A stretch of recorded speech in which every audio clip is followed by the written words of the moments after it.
Өзі негізі Қырғыз тарихында мындай болған емес та. Сырттан ақша алып мыйзам жазған. 13 миллион евро алып жоғарғы кеңеш 5 кодекс жазышыптыр. Анын 3 миллиону журналисттерге, силерге таратып берді. Алған жоқсыз. Мына көрдүңөр бе? Мен кимдин сөзүн кайталап атам. Мен ошол парламенттин сөзүн кайталап атам. Ошол жогорку кеңештин сөзүн. Мен оюмдан бир да сөз чыгарбайм, байкайсыңарбы? Айтты, 13 миллион алганбыз, 3 миллионун журналисттерге тараттык, элге түшүндүрүп берүү максатында деп. Силерге бериптир. 10 миллион еврога 5 кодекс жазыптыр. Ар бир кодекс 2 миллион евродон турат, бирок бир да кодекси жарабайт. Эмнеге? Жана Ал Азимович айткандай, бири-бирине каршы келет. Иштебейт. 10 миллион евро деген бул 800 миллиард сом деген. 800 миллион сом деген. 800 миллион сом алып кодекс жазбай жерге кири жогорку кеңеш. Эмнени жаздың ошону? Аны жогорку кеңеш эмес, топ жазган да.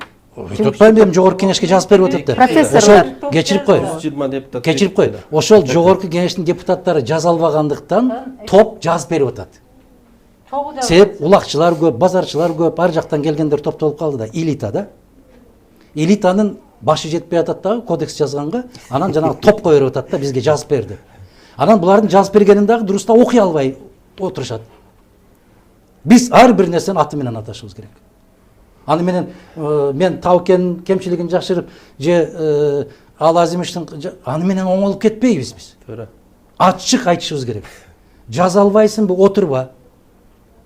Мен капа болушат айтсам, сабатсыз, бир жага айланып калган десем капа болушат. Жалдырап эле отурушат. Ошондуктан жанагы 10 миллион евроны кайра кантип кайтарып беришет булар, мен акылым жетпейт.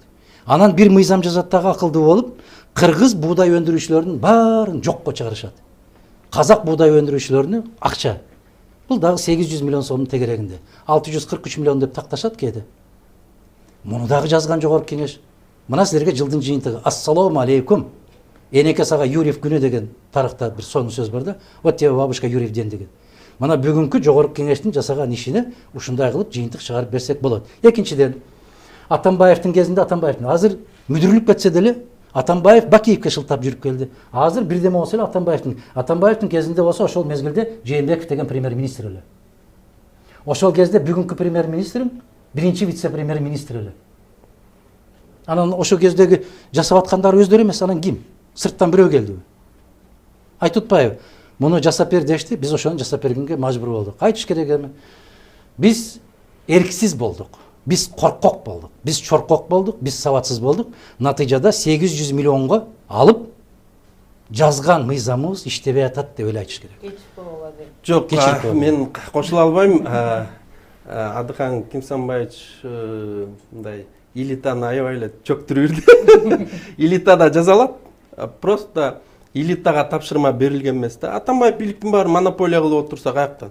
Атамбаевдин аты калып калсын үчүн аткаруу бийлиги жасаган өзү жакшы болуп кетсе, мага аты калат деп. Премьер ким эле?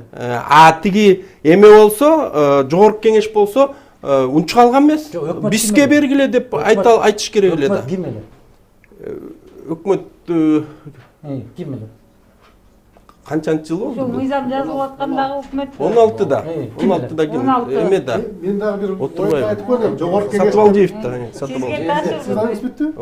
16. Жогорку кеңеш деп көбүрөөк сөз болуп калды. Жогорку кеңеште айтайын. Эми Адахан Кимсанбаевич 5 кол тең эмес. Жогорку кеңеште дагы мен айтпайм мындайбыз андайбыз деп. Ал жогорку кеңеште дагы мыйзам жазганды билген, мыйзам жазып көтөрүп кабыл алдырып аткан, көп демилге кылып атканда көп депутаттарыбыз бар бул жерде. Анан кодекс боюнча мен эмнеге кичине мындай пассивдүүрөөк позицияны алып атам да, себеби тилекке каршы мен кодекстерди жазганда дагы кабыл алганда дагы качпай калдым. Себеби депутат болуп 2017-жылы келип калдым да.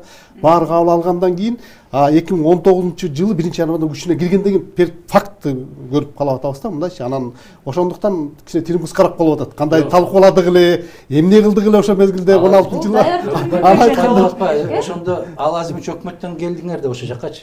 Жок, мен президенттин аппаратында иштеп аттым эле. 16-жылы сиз президенттин аппаратында. Президент аппаратында иштедим. Аппарат жазды деп атпайбы бул киши? Жок, Өкмөткө бербей. аппарат жанагы комиссиябы эмне эле ошолорду топту түздү да, ошо топ жазды. Мен айтайын дегеним, элита жаза албаса дагы, элитага тапшырса, элита ошол эле комиссияны түзүп туруп жаздырмак да. Баракалла. Балким андан жакшыраак комиссия түзүлмөк. Ошондой да.